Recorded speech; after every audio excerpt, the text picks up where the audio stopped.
Literasi, podcast literasi Kabupaten Bekasi.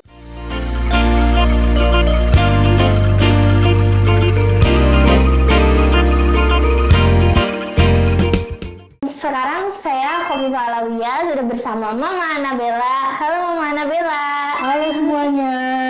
Apa kabar Mama Anabella nih? Baik, sehat Kak. Alhamdulillah ya, sehat dan udah cantik banget nih. Kita mau ngapain nih Mama Anabella? Kita mau sharing-sharing ya. Sering ya. Oke Mama Anabella nih, dilihat kan dari prestasinya Anabella tuh banyak banget nih. Dari juara 1 Lomba Mendongeng 2022 Anak Bekasi Membaca. Terus juga lanjut ke Provinsi Jawa Barat, juara 1 Lomba Bertutur 2024. Dan sampai ke tingkat nasional nih, juara 2 Lomba Bertutur 2024. Nah yang kemarin juga nih ikut Lomba Yupi itu juara berapa Mama Anabella?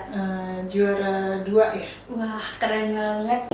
Lomba Yupi gitu ya. Nah itu lomba apa sih Mama? Jadi Yupi itu lomba semacam talenta ya, talenta anak-anak di Indonesia. Itu dia dikhususkan untuk anak yang berumur antara 7 sampai 14, 7 sampai 19 tahun. Ya, jadi itu dibagi menjadi 2 kategori. Jadi ada kategori kids sama kategori teens. Ya, jadi kategori kids itu dia yang under 12 dan yang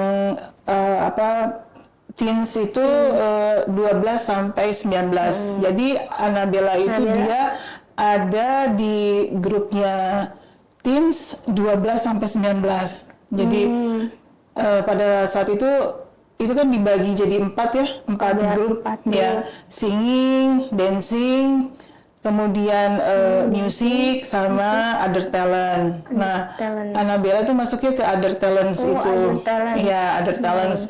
Nah, di other talents itu pendongeng ada 2. Oh, ada 2 pendongeng. Ya. Tapi yang satu pure pendongeng tanpa alat. Tanpa alat. Ya, jadi dia suara. Nah, yang Anabella itu dia ventriloquist storytelling. Itu hanya dia aja. Nah, satu lagi itu silat.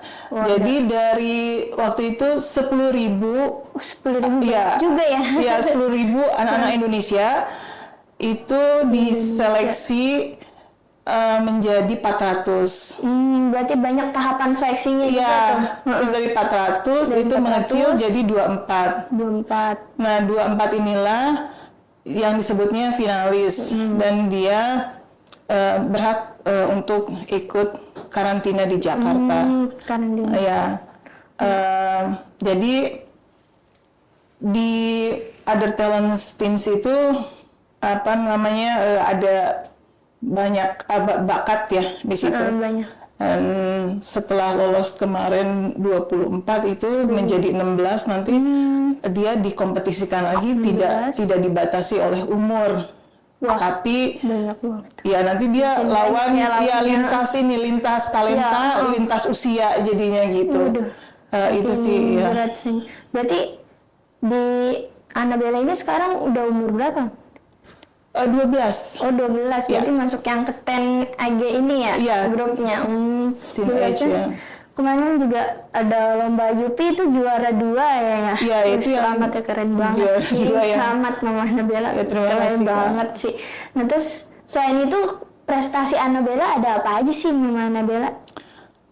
Kalau yang prestasi non akademik ya, seni itu dasarnya memang dia mendongeng, mendongeng. Tapi saya tuh Anabella tuh anaknya pengen coba hal-hal lain gitu ya. Penasaran terus ya. Dia ikut nari juga. Oh, bisa nari juga. Ya, nari tradisional, jaipongan gitu. Kemudian pantomim juga. Pantomim juga. Ya, pantomim juga. Banyak juga. puisi, puisi ya.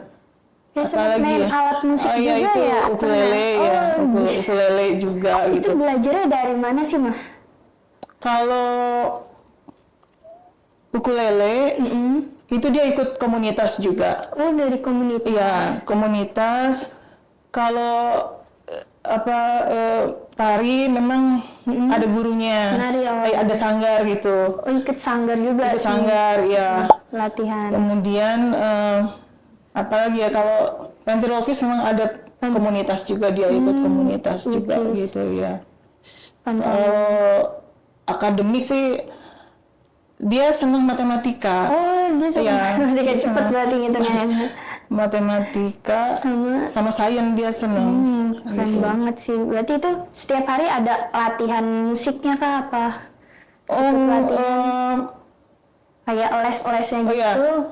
Kalau musik itu dulu waktu masih luang waktunya itu 1 minggu sekali tiap Sabtu ada ukulele.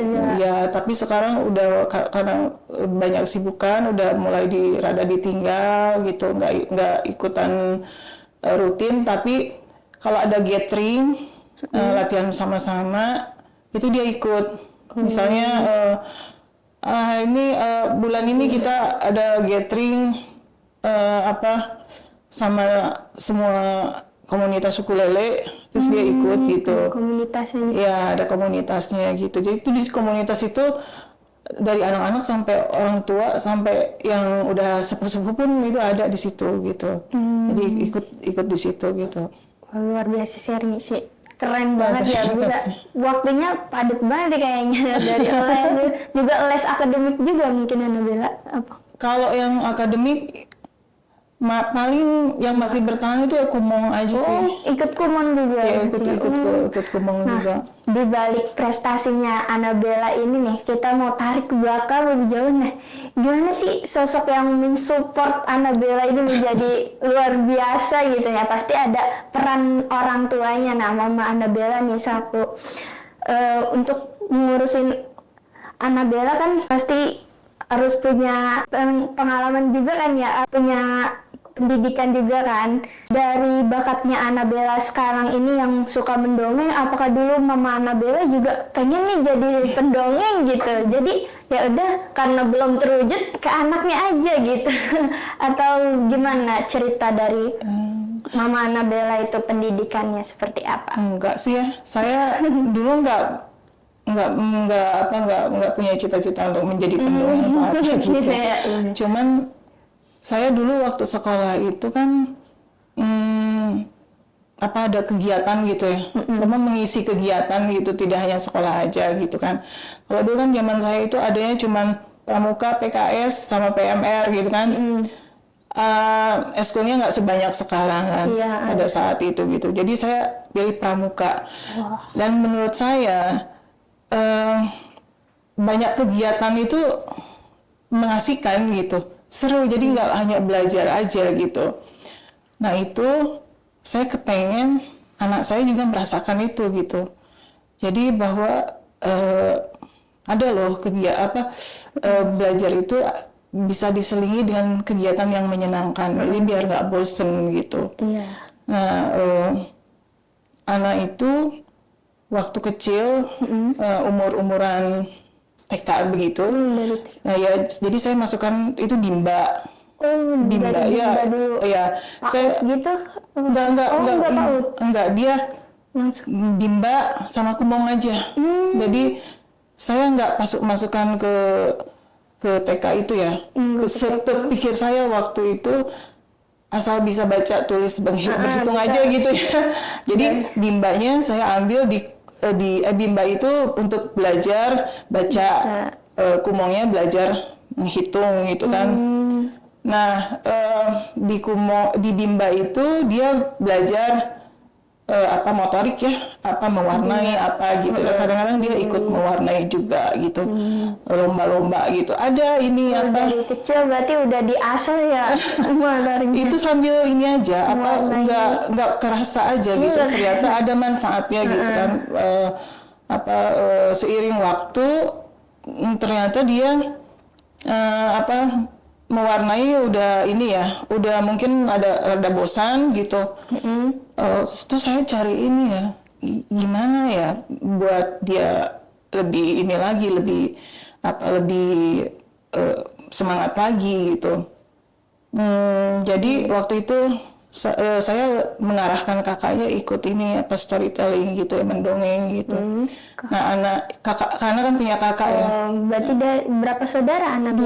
Oh, Nabila 2. Jadi pertama kakaknya ikut. Pertama kakaknya. Ya ikut.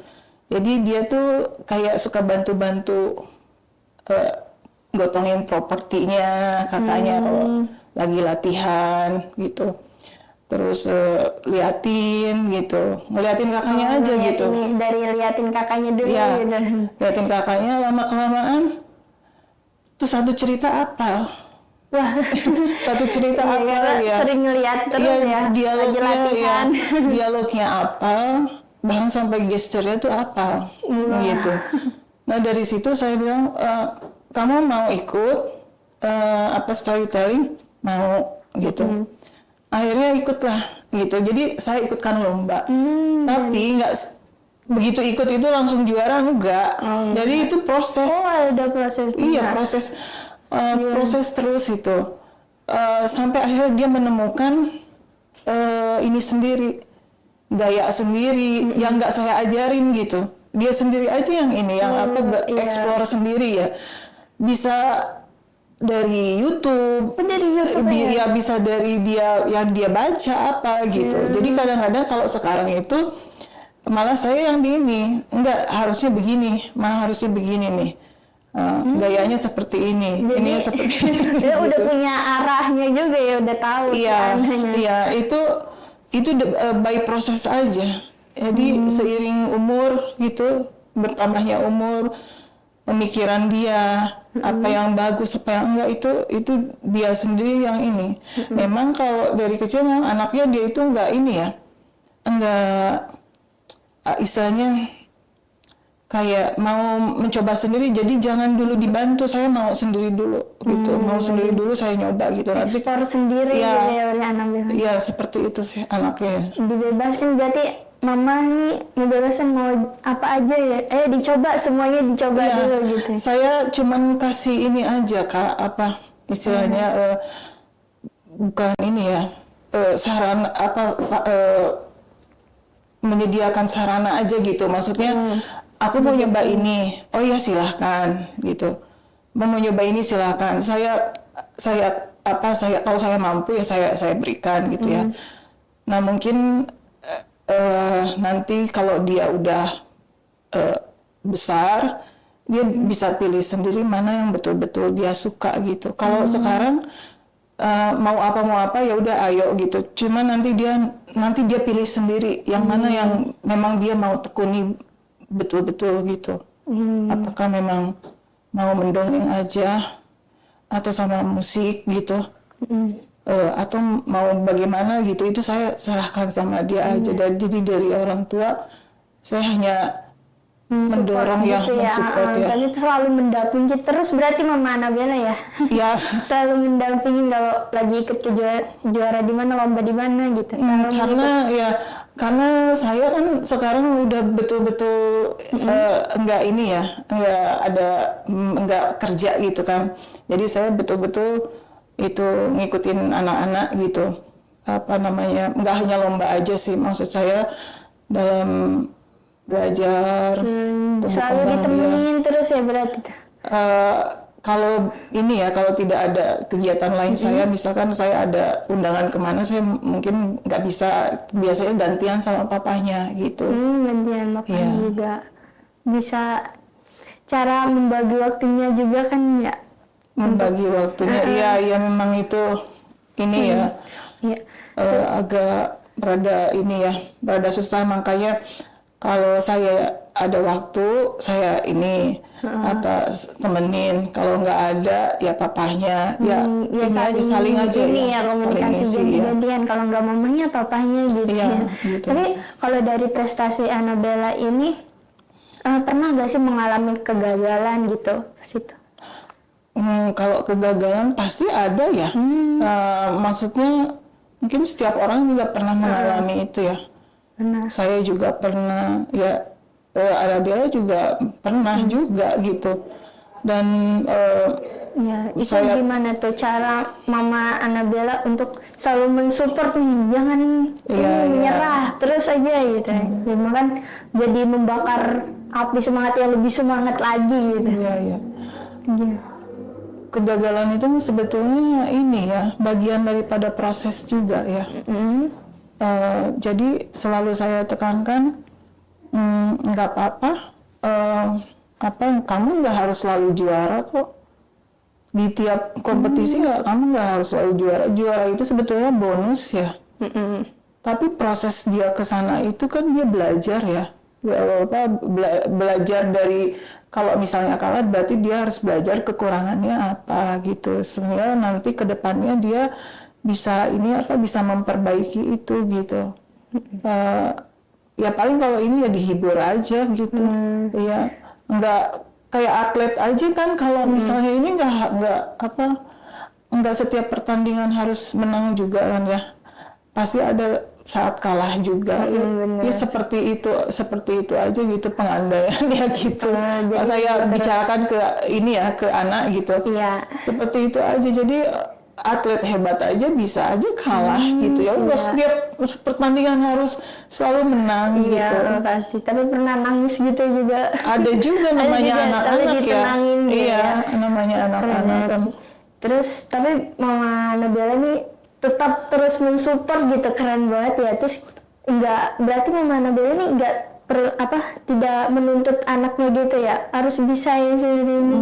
Tapi Annabella sendiri yang cari tahu. Ya, bahkan yang Yupi ini saya malah dia itu sudah mengajukan itu ke saya dari 2023, mau ikut Yupi 2023 2024 tuh saya nggak usah. Saya bilang nggak usah ikut gitu. Ini aja konsentrasi sekolah aja dulu gitu. Tapi yang kemarin itu sebetulnya Yupi 2025 yang sekarang ini itu dia mau sendiri. Kemudian saya udah jelaskan, ini loh nanti kalau kamu ikut Yupi ini, jadi saya kasih pandangan dulu deh gitu ke dia gitu. Ya, Yupi itu nanti kamu harus ikut syuting dan nanti itu akan tinggal sekolah gitu. Tapi dia mau, bahkan sebetulnya dia tuh lagi sakit pas waktu itu. Jadi ya 2 minggu nggak masuk sekolah itu, 1 minggunya sakit. 1 minggunya sakit, 1 minggunya lagi karantina gitu. Jadi hampir nggak bisa ikut gitu. Jadi sudah terseleksi masuk 24 finalis dan harus karantina. Tapi pada saat itu mau berangkat karantina itu seminggu sebelumnya itu dia sakit, dia dirawat di rumah sakit gitu. Iya. Tapi karena kemauannya yang tekadnya semangatnya kuat banget gitu. Jadi sehat langsung pas ikut lomba. Karena ketemu banyak orang kan, banyak teman-teman gitu ya. Dia suka bersosialisasi nih. Banyak ketemu teman-teman yang lain gitu, seumurannya dia juga ada. Dari Mama Annabella sendiri melihat pendidikan buat Annabella itu penting gak sih, kayak dari pemilihan sekolahnya, harus bisa bagi waktu antara belajar sama kegiatan yang lainnya gitu. Penting sih ya. Sekolah itu kan bekal buat anak-anak ke depan ya. Itu menurut saya ya itu harus yang utama gitu, yang utama. Jadi kalau misalkan kita mengutamakan sekolah prioritas gitu, tapi maksud saya bisa diimbangkan ya, bisa diimbangkan dengan kegiatan di luar gitu. Itu kita akan menjadi seseorang yang mempunyai nilai plus gitu. Semisal ya kita jadi dokter, tapi dokternya bisa mendongeng, dokternya dokter anak misalnya, dokternya dokter anak. Pasti disukai nih dokternya. Itu disuntik nggak takut. Itu gitu. Jadi ada nilai plusnya gitu di situ gitu. Jadi dokter yang bisa mendongeng, dokter anak yang bisa mendongeng itu keren gitu loh. Iya, Karena keren. nanti anak-anak suka gitu loh, suka dan nggak takut pergi ke dokter gitu. Itu jadi pendidikan penting ya. Dari pilihan sekolahnya juga itu penting ya. Pilihan sekolah ya. Dan mana? Itu sih kembali ke ini masing-masing ya. Pilihan masing-masing dari orang Di tua. sekolahin di Ya, negeri mau apa di dia swasta gitu itu ya. terserah ini masing-masing gitu. Kalau saya karena yang saya memilih yang paling dekat itu paling dekat. seperti itu ya, sekolahnya yang Sekolah yang paling dekat aja dekat ya. itu Jauh ya. nanti macet Ya, ya sekolahnya. jadi kalau yang terlalu jauh juga nanti anaknya juga nggak maksimal ya, benar. udah kecapean, Capek di jalan. ya, capek di jalan gitu. Dan mungkin nggak sekedar dekat juga ya, kita lihat juga ininya Alumni ya, prestasi ya sekolah. itu terus bagaimana metode belajarnya seperti apa gitu. Keunggulannya apa itu ya diperhatikan juga di samping faktor jarak gitu. Keren banget sih. Berarti sekarang pas SD-nya itu di mana? SD di Notre Dame di Gradisata ya, SD Notre Dame. Wisata. Berarti dari rumah lumayan ke Gradisata. Lumayan. Sekarang SMP-nya Di situ juga. lanjut Ya, di situ juga gitu. Oh iya. Karena kan kakaknya masih di situ. Kakaknya masih sekolah. Masih di SMP di situ, jadi Oh SMP juga kak. ya jadi biar nggak repot mau jemput-jemputnya. Jadi sekarang Annabella kelas 7, kelas 7, kakaknya kelas 9. 9. Jadi sekalian ya. Sekalian ya, Di situ. biar nggak bolak-balik. Oke. Nah mungkin tadi udah jelasin kan dari pengalaman, ternyata Annabella yang sendiri menemukan bakatnya, mamanya cuman mensupport, ngasih pandangan gitu ya. Iya. Nah, apa sih harapan buat Mama Annabella kepada orang tua di sana yang biar anaknya tetap terus semangat gitu, cara mensupport anaknya gitu, pesan buat orang tua lainnya? Yang pertama mungkin waktu ya, karena waktu nggak bisa diulang. Jadi usahakan sesibuk apapun kita bisa ada waktu dengan anak ya, dengan keluarga itu. Terus yang keduanya komunikasi ya. Komunikasi itu penting banget ya, apalagi di era sekarang, zaman sekarang ini kan hambatan dari luar ya yang bisa membawa anak ke yang arah negatif tuh udah banyak ya. Iya, kalau kita nggak komunikasi dengan anak-anak repot nantinya gitu. Jadi usahakan komunikasi juga gitu. Kalau ini sekedar say hello atau bagaimana menanyakan apa gitu, itu menurut saya bagus gitu ya. Kan kabar tadi di sekolah gimana gitu. Ya gitu, seperti itu. Terus juga kita sebagai orang tua juga harus tahu tuh ini dunia anak-anak sekarang itu biar bisa kita tahu ya. Misal lagi in yang ini ngetren ini gitu. Jadi kita juga bisa menjadi sahabat buat anak-anak juga gitu. Kalau ketika bicara ini bisa nyambung dengan orang tua gitu. Jadi bisa jadi teman juga buat anak gitu. Bisa memposisikan ya, jadi orang tua dan juga jadi sahabat untuk anak. Saya juga kadang-kadang suka sok tahu juga gitu.